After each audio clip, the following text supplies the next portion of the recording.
Señor Dios, Padre eterno y misericordioso, pedimos tu perdón por nuestros pecados, pues queremos darte la honra y la gloria a ti en humildad y arrepentimiento. Agradecerte también por este tiempo de estudio y deseamos, Señor, que tengas a bien darnos iluminación y entendimiento para que sean de buen provecho los comentarios de tu palabra y apliquemos el conocimiento para tu misma honra. Lo pedimos en el nombre del Señor Jesús. Amén. Gracias por acompañarme en este estudio de el evangelista Arthur Walkington Pink, llamado Las Escrituras y la oración. Un cristiano que no ora es simplemente una contradicción, como decir un fuego que no quema o agua que no moja. Un creyente profeso, o sea, de palabra, que no ora, está desprovisto de vida espiritual. La oración es el respirar de la nueva naturaleza del creyente, como la palabra de Dios es su alimento. Cuando el Señor dijo al discípulo de Damasco que Saulo de Tarso se había convertido de veras, le dijo: «He aquí, Saulo ora». Esto está en Hechos 9, versículo 11.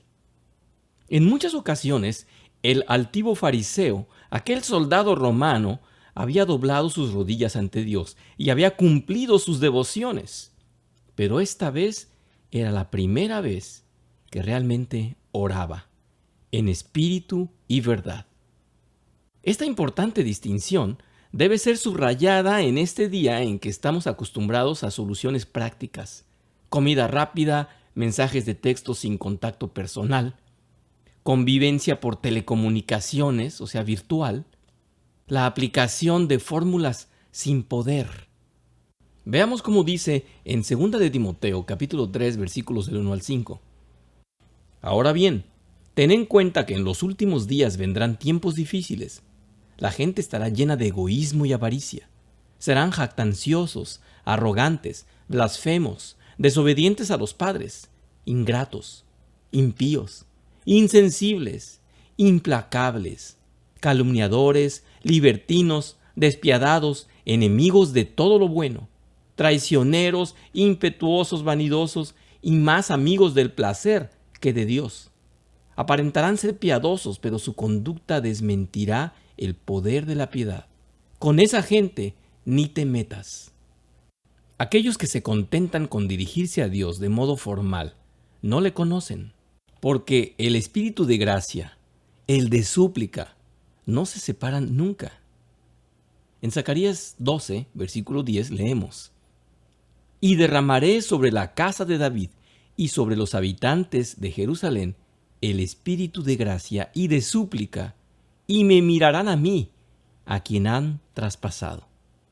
He comentado en el estudio pasado que es errado pensar que Dios no desea escuchar nuestras súplicas. Aquellos que solamente agradecen pero no piden, están desobedeciendo y malinterpretando el sentido de comunión y dependencia implicado en la relación con el Padre Eterno. Dios no tiene hijos en su familia regenerada que sean mudos. ¿No vengará Dios a sus escogidos que claman a Él noche y día? Dice en Lucas 18, versículo 7. Sí, claman a Él. No solamente rezan sus oraciones. Aquellos que de manera distante rezan a un Dios inalcanzable, al cual le tratan como a un ser lejano, que no se atreven a entregarse en los brazos de ese Dios amoroso y fiel, no han experimentado seguramente ese gran sentimiento de plenitud y confianza inigualables que no provienen de ninguna otra fuente existente en el universo. La relación con Dios, según Él mismo lo ha dado a conocer a los hombres, es aquella en la que el creyente se sabe hijo querido y expresa con sinceridad: Abba, Padre, Papito. Pero es probable que ustedes se sorprendan cuando veamos que el autor cree que probablemente el propio pueblo de Dios peca más en sus esfuerzos para orar que en relación con ningún otro objetivo en que se ocupa. ¿Qué hipocresía hay en la oración cuando debería de haber sinceridad? ¿Qué exigencias tan presuntuosas cuando debería haber sumisión. ¡Qué formalismo! Cuando tendría que haber corazones quebrantados.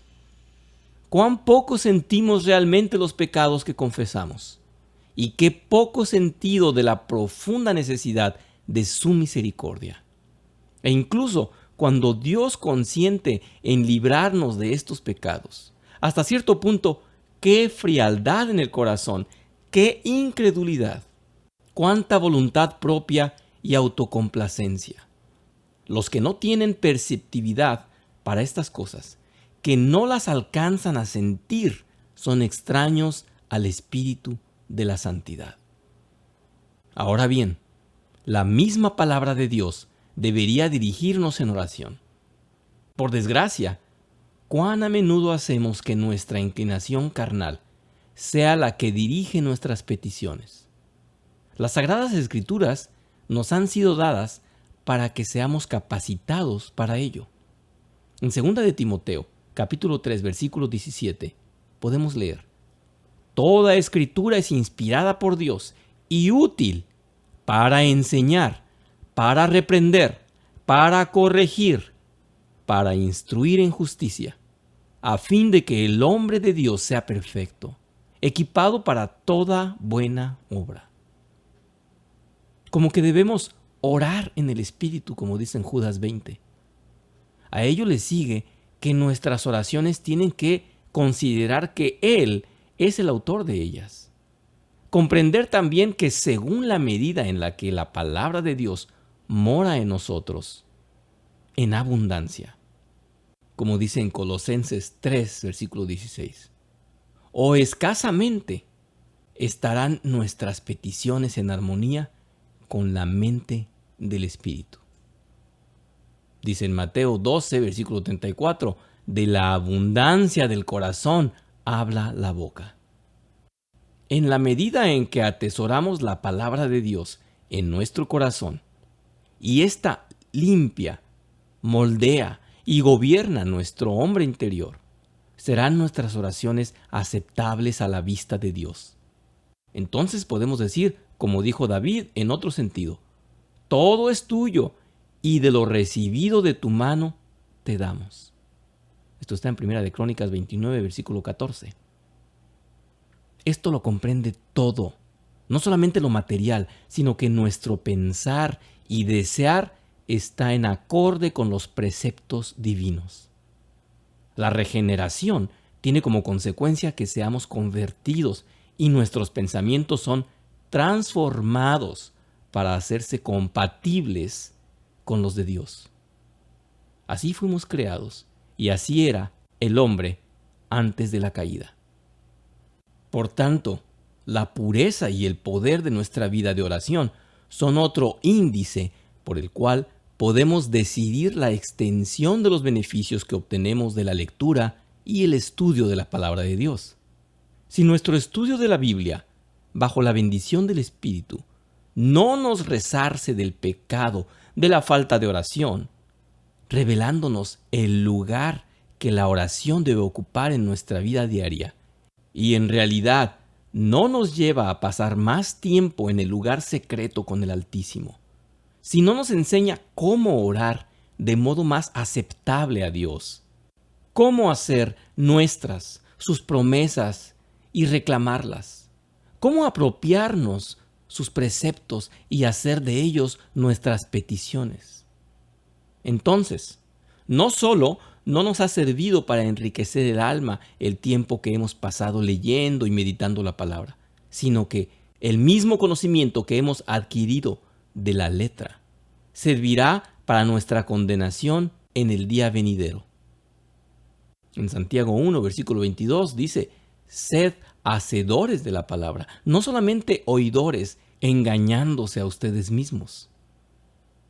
Se aplica a sus amonestaciones, a la oración y a todo lo demás. Veamos ahora 7 diferentes criterios. Número 1. Nos beneficiamos de las Escrituras cuando nos ayudan a comprender la importancia profunda de la oración. Es de temer que muchos lectores de la Biblia hoy, y aún los estudiosos, no tienen convicciones profundas de que una vida de oración definida es absolutamente necesaria para andar y comunicar con Dios, como lo es para la liberación del poder del pecado, las seducciones del mundo o los asaltos de Satanás. Si esta convicción realmente poseyera sus corazones, ¿no pasarían más tiempo con el rostro delante de Dios? Es inútil, sino peor, replicar. Hay una gran cantidad de obligaciones que tengo que cumplir y ocupan el tiempo que usaría para la oración, a pesar de que me gustaría hacerla. Pero queda el hecho que cada uno de nosotros pone tiempo aparte para lo que consideramos es imperativo. El autor insiste: ¿quién vive una vida más activa que la que vivió nuestro Salvador? A pesar de ello, encontró mucho tiempo para la oración. Si verdaderamente deseamos ser intercesores y hacer súplicas ante Dios, y usamos en ello todo el tiempo disponible que tengamos ahora, Él ordenará las cosas de modo que tendremos más tiempo. Número 2. La falta de convicción positiva en la profunda importancia de la oración se evidencia claramente en la vida corporativa de los cristianos profesos. Dios ha dicho sencillamente, en Mateo 21, versículo 13, «Mi casa será llamada casa de oración». Notemos, no casa de predicación o de cánticos, sino de oración. Sin embargo, en la gran mayoría de las iglesias, incluso dentro de la ortodoxia, el ministerio de la oración ha pasado a ser negligible. No desean reunirse en grupo a orar. Hay todavía campañas evangélicas, convenciones de enseñanza de la Biblia, pero muy raramente se oye de 2 semanas puestas aparte para oraciones especiales. Ya no digamos un día al mes. ¿Y qué beneficio proporcionan estas convenciones bíblicas a las iglesias si su vida de oración no es reforzada? Pero cuando el Espíritu de Dios aplica con poder en nuestros corazones palabras como «velad y orar para que no entréis en tentación», como en Marcos 14, versículo 38. «En toda súplica y ruego y acción de gracias sean notorias vuestras peticiones delante de Dios», Filipenses 4, versículo 6. «Perseverad en la oración, velando en ella con acción de gracias», Colosenses 4, versículo 2. Entonces nos beneficiamos de las Escrituras. Número 3. Nos beneficiamos de las Escrituras cuando nos hacen sentir que no sabemos bastante cómo orar. «No sabéis pedir como conviene», dice Romanos 8, versículo 26. ¿Cuán pocos cristianos creen esto verdaderamente? La idea más común es que la gente sabe bastante bien lo que debe pedir, solo que son descuidados o son malos y dejan de orar, pero sí saben que es su deber.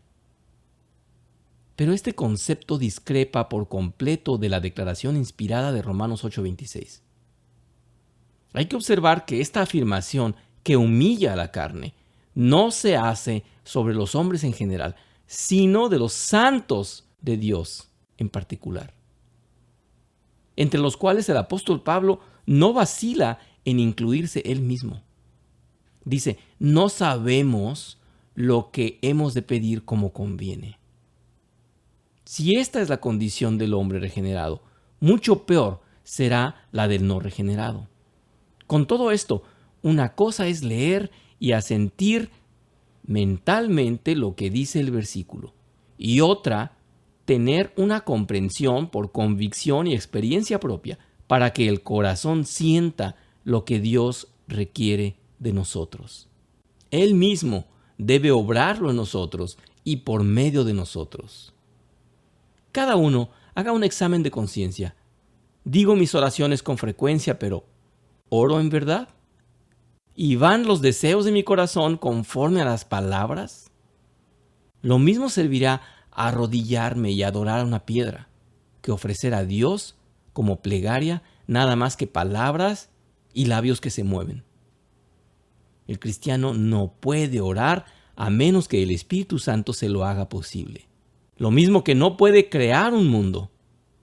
Esto ha de ser así porque la oración real es una necesidad sentida que ha sido despertada en nosotros por el Espíritu. De modo que pedimos a Dios en el nombre de Cristo aquello que está de acuerdo con su santa voluntad. En la primera carta de Juan, capítulo 15, versículo 14, podemos leer: y esta es la confianza que tenemos ante Él, que si pedimos alguna cosa conforme a su voluntad, Él nos oye. Pero pedir algo que no es conforme a la voluntad de Dios no es orar, sino atrevimiento. Es verdad que Dios nos revela su voluntad y la podemos conocer a través de su palabra. Sin embargo, no es de la manera que un libro de cocina nos da recetas culinarias para la preparación de platillos. La Biblia frecuentemente enumera principios que requieren un continuo ejercicio del corazón y ayuda divina para que veamos su aplicación a los diferentes casos y circunstancias. De modo que nos beneficiamos de las Escrituras cuando aprendemos en ellas nuestra profunda necesidad de clamar: Señor, enséñanos a orar, como está en Lucas 11, versículo 1. Y nos vemos constreñidos a pedirle a Él espíritu de oración. Número 4. Nos beneficiamos de las Escrituras cuando nos damos más cuenta de nuestra necesidad de la ayuda del Espíritu. Primero, que nos haga conocer nuestras verdaderas necesidades. Tomemos, por ejemplo, nuestras necesidades materiales. ¿Con cuánta frecuencia nos hallamos en una situación externa difícil? Las cosas nos oprimen y deseamos ser librados de estas tribulaciones y dificultades. Sin duda, pensamos que aquí sabemos qué es lo que tenemos que pedir. De ninguna manera. Y al contrario, la verdad es que a pesar de nuestros deseos de alivio, somos tan ignorantes. Nuestro discernimiento está tan embotado y limitado que, incluso cuando se trata de una conciencia acostumbrada, no sabemos qué clase de sumisión a su agrado Dios puede requerir. O cómo podemos santificar estas aflicciones para nuestro bien interior. Por tanto, Dios considera las peticiones de muchos que claman pidiendo ayuda sobre cosas externas como aullidos. En Oseas 7, versículo 14 dice: y no claman a mí de corazón cuando gimen en sus lechos. O en Eclesiastés, capítulo 6, versículo 12, dice: porque ¿quién sabe lo que es bueno para el hombre en la vida? La sabiduría celestial es necesaria para enseñarnos sobre nuestras necesidades temporales, a fin de hacer de ellas un asunto de oración según la mente de Dios. Se requiere de comunión con nuestro Padre, un vínculo espiritual real para poder orar auténticamente. Podemos pedir sobre cosas temporales, escrituralmente hablando. Danos hoy el pan nuestro de cada día, por ejemplo, pero con una triple limitación. Primero, de modo incidental y no de modo primario, porque no son estas las cosas de las que se preocupan los cristianos de modo principal. En Mateo 6, versículo 33 dice: buscad primero el reino de Dios y su justicia, y todas estas cosas os serán añadidas. Las cosas que deben buscarse primero y sobre todo son las cosas celestiales y eternas, como lo dice en Colosenses 3, versículo 1. Mucho más importantes y valiosas que las temporales. Segundo, de modo subordinado como medio para un fin, el buscar las cosas materiales de Dios no ha de ser a fin de conseguir satisfacción, sino como una ayuda para agradarle más. Tercero, de modo sumiso, no imperioso, porque esto sería el pecado de presunción. Además, no sabemos si el que se nos concediera gracia sobre algo temporal contribuiría realmente a nuestro bienestar supremo, como dice en Salmo 106, versículo 18. Y por tanto, debemos dejarle a Dios que decida. Tenemos necesidades interiores también, además de las exteriores. Algunas pueden ser discernidas a la luz de la conciencia, tales como la culpa y la impureza del pecado, los pecados contra la luz y la naturaleza y la simple letra de la ley. Sin embargo, el conocimiento que tenemos de nosotros mismos por medio de la conciencia es tan oscuro y confuso que, aparte del Espíritu, no somos capaces de descubrir la verdadera fuente de purificación.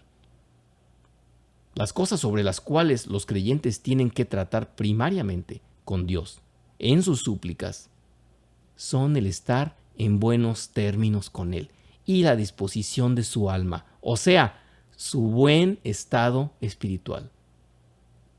Por eso David no estaba satisfecho en confesar las transgresiones que conocía y su pecado original, en Salmo 51, versículos del 1 al 5, sino que, dándose cuenta de que no puede entender bien sus propios errores, desea ser limpiado de los errores ocultos, dice en Salmo 19, versículo 12. Pero le pide también a Dios que emprenda una búsqueda de su corazón para encontrar lo que pueda escapársele, dice en el Salmo 139, versículos 23 y 24. Sabiendo que Dios requiere principalmente verdad en lo íntimo, lo dice en el Salmo 51, versículo 6. Así que deberíamos buscar la ayuda del Espíritu para que podamos pedir de modo aceptable a Dios. Número 5. Somos beneficiados por las Escrituras cuando el Espíritu nos enseña el recto propósito de la oración. Dios ha establecido la ordenanza de la oración, por lo menos con un triple designio. Primero, que el Dios Trino sea honrado, porque la oración es un acto de adoración, rendición de homenaje al Padre como dador, en el nombre del Hijo, por medio del cual únicamente podemos acercarnos a Él, a través del poder que nos impulsa y dirige del Espíritu Santo. Segundo, para iluminar nuestros corazones, porque la oración está ordenada para traernos a un lugar de dependencia, para desarrollar en nosotros un sentimiento de nuestra insignificancia, al admitir que sin el Señor no podremos hacer nada y que somos como mendigos pidiendo todo lo que somos y tenemos. Pero, ¿cuán débilmente se cumple esto en nosotros? Si es que se cumple. Hasta que el Espíritu nos lleva de la mano, quita nuestro orgullo y da a Dios el verdadero lugar en nuestros corazones y pensamientos. Número 3. Como un medio de obtener para nosotros mismos las cosas buenas que pedimos. Es lamentable que una de las principales razones por las que muchas oraciones quedan sin contestar es que tenemos un objetivo equivocado o sin valor. Nuestro Salvador dice: pedid y recibiréis, en Mateo 7, versículo 7. Pero Santiago afirma: de algunos pedís y no recibís porque pedís mal, para gastar en vuestros deleites. El orar pidiendo algo, pero no de modo expreso con miras a aquello para lo cual Dios lo ha designado, es pedir mal, y por tanto sin propósito eficaz. Toda la confianza que tenemos en nuestra propia sabiduría e integridad, si se nos deja proseguir nuestros objetivos, nunca se ajustará a la voluntad de Dios. Hasta que el Espíritu restringe a la carne en nosotros, nuestros afectos propios naturales, desordenados, interfieren con nuestras súplicas, a las que hacen inservibles. En 1 Corintios 10, versículo 31 dice: todo lo que hacéis, hacedlo para la gloria de Dios. Sin embargo, nadie, excepto el Espíritu, puede hacer que nos subordinemos en nuestros deseos a la gloria de Dios. Número 6. Nos beneficiamos de las Escrituras cuando nos enseñan a reclamar las promesas de Dios. La oración debe ser hecha con fe, dice en Romanos 10, versículo 14. De lo contrario, Dios no la escuchará. Ahora bien, la fe tiene respeto a las promesas de Dios. Dice en Hebreos 4, versículo 1, en Romanos 4, versículo 21. Pero si, por tanto, no comprendemos qué es lo que Dios ha prometido, no podemos orar. En Deuteronomio 29, versículo 29, leemos: las cosas secretas pertenecen a Jehová, nuestro Dios.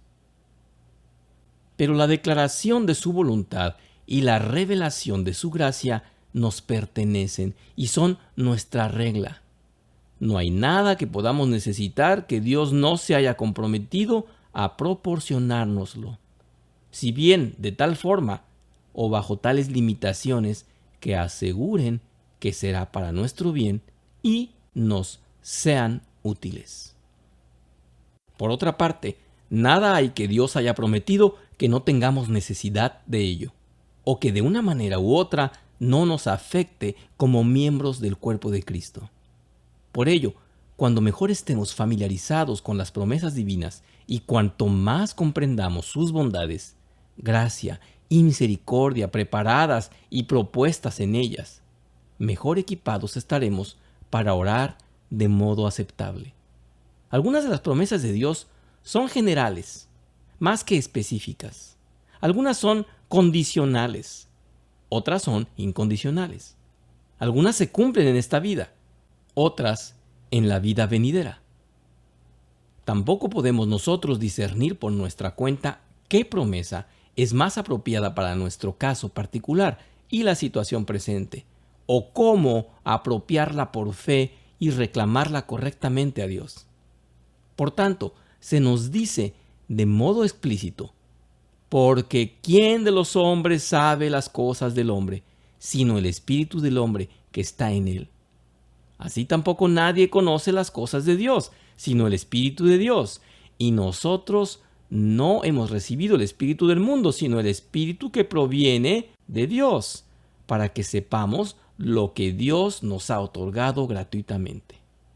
Esto está en 1 Corintios, capítulo 2, versículos del 11 al 12.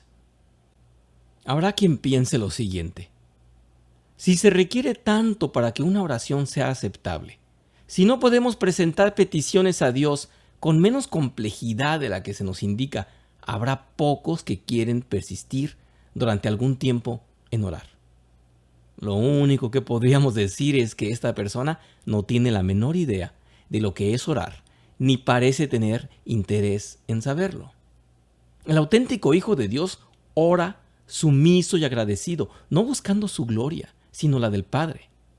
Cuando el hombre es convertido, experimenta una conciencia de su pecado, de su inferioridad, de su total dependencia de Dios, y puede entonces reconocer cuánto ha recibido del Eterno y Soberano, del Rey de Reyes. Saberse redimido y justificado, además de adoptado y amado por el Padre, le lleva a vivir una vida en otra dimensión. Sus deseos se rinden a los de su Creador y anhela complacerlo. Todo lo que el hombre puede hacer como respuesta a la gracia de Dios es adorar, alabar y servir al Todopoderoso. El verdadero convertido va a buscar conocer de Dios, su palabra, su revelación. Por medio de la revelación comprenderá lo que he venido señalando anteriormente. Las promesas tienen diferente carácter, función y tiempo de cumplirse.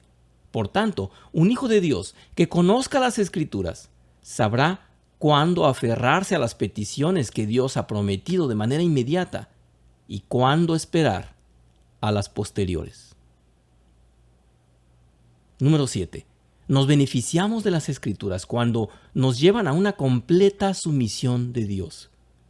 Como se dijo antes, uno de los propósitos divinos al establecer la oración como una ordenanza es para ayudarnos a sentirnos humildes. Esto se muestra exteriormente cuando doblamos las rodillas ante el Señor. La oración es un reconocimiento de nuestra impotencia, un mirar a Dios, de quien esperamos ayuda y atención. Es admitir su suficiencia para suplir nuestra necesidad, cualquiera que sea. Es el hacer conocidas nuestras peticiones a Dios, como dice en Filipenses 4, versículo 6. Pero las peticiones son muy distintas a los requerimientos. El trono de la gracia no existe para que nosotros podamos acudir a él para obtener satisfacciones de nuestras pasiones.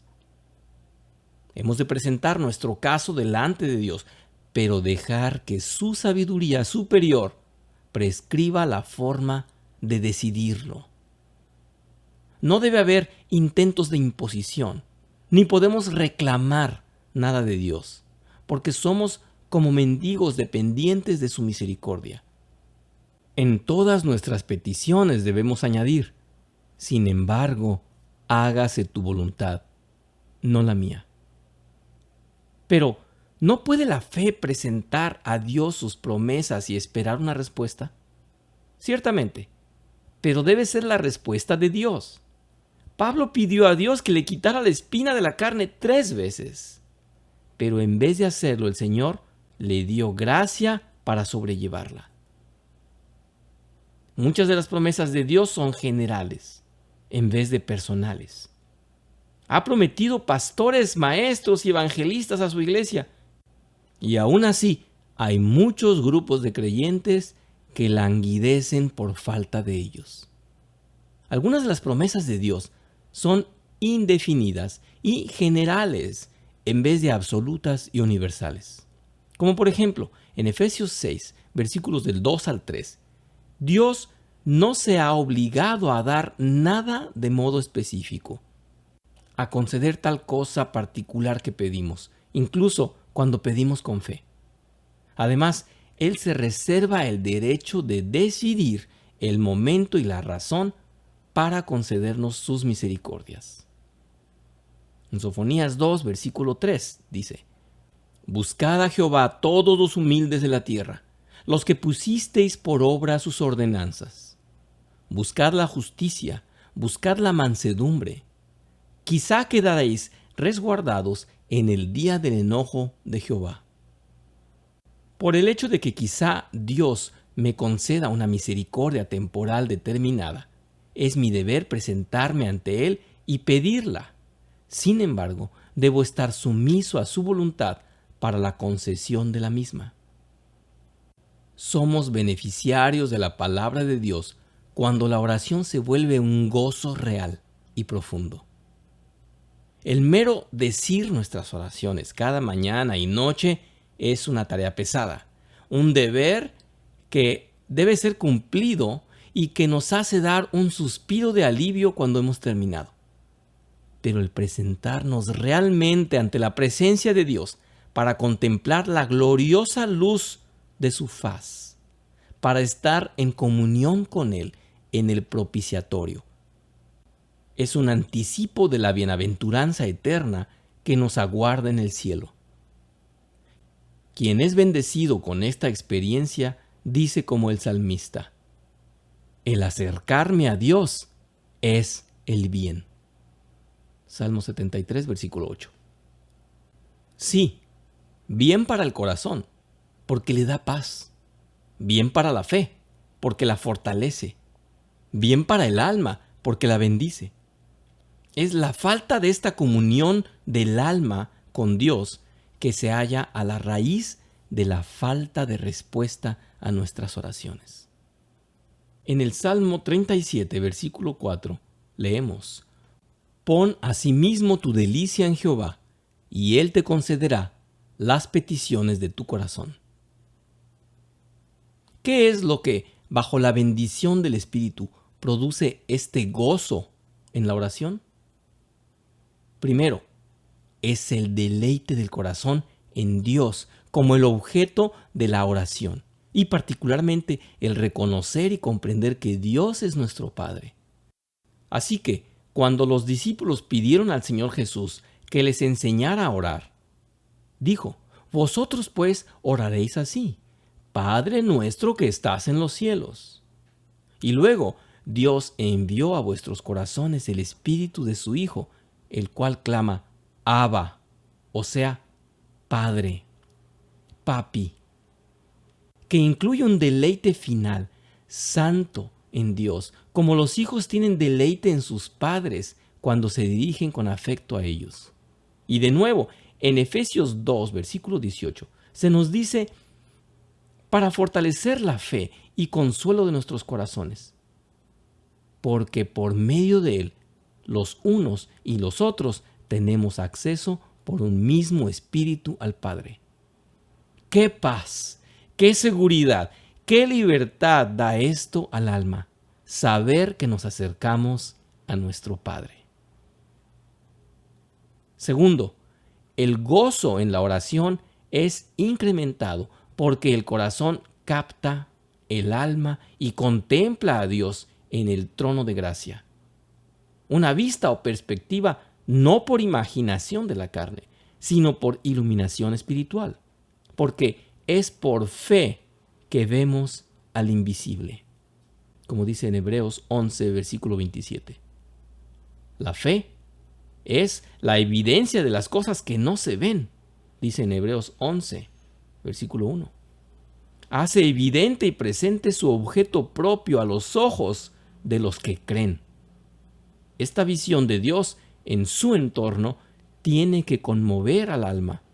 Por tanto, se nos exhorta: acerquémonos pues confiadamente al trono de la gracia para alcanzar misericordia y hallar gracia para el oportuno socorro. En Hebreos 4, versículo 16. Tercero, del versículo anterior sacamos también que la libertad y el deleite en la oración son estimulados por ver que Dios, por medio de Jesucristo, está dispuesto a dispensarnos gracia y misericordia a los pecadores suplicantes. No tenemos que vencer ninguna resistencia suya. Dios está más dispuesto a dar que nosotros a recibir. Así se le presenta en Isaías 30, versículo 18. Con todo esto, Jehová aguardará para otorgarnos su gracia. Sí, Dios aguardará a que le busquemos. Aguardará a que los fieles echen mano de su disposición para bendecir. Su oído está siempre atento al clamor del justo. Por tanto, acerquémonos con el corazón sincero en plena certidumbre de fe, dice Hebreos 10, versículo 22. Filipenses 4, versículos del 6 al 7 dice: sean presentadas vuestras peticiones delante de Dios, mediante oración y ruego, con acción de gracias, y la paz de Dios, que sobrepasa a todo entendimiento, guardará vuestros corazones y vuestros pensamientos en Cristo Jesús. Te rogamos, Señor, que ilumines nuestro entendimiento y nos guíes en el momento mismo de la oración. Que nuestras plegarias sean escuchadas, pero también nuestra gratitud y nuestra alabanza. Que seas honrado con nuestras vidas mismas en constante adoración. En el nombre de Jesús. Amén.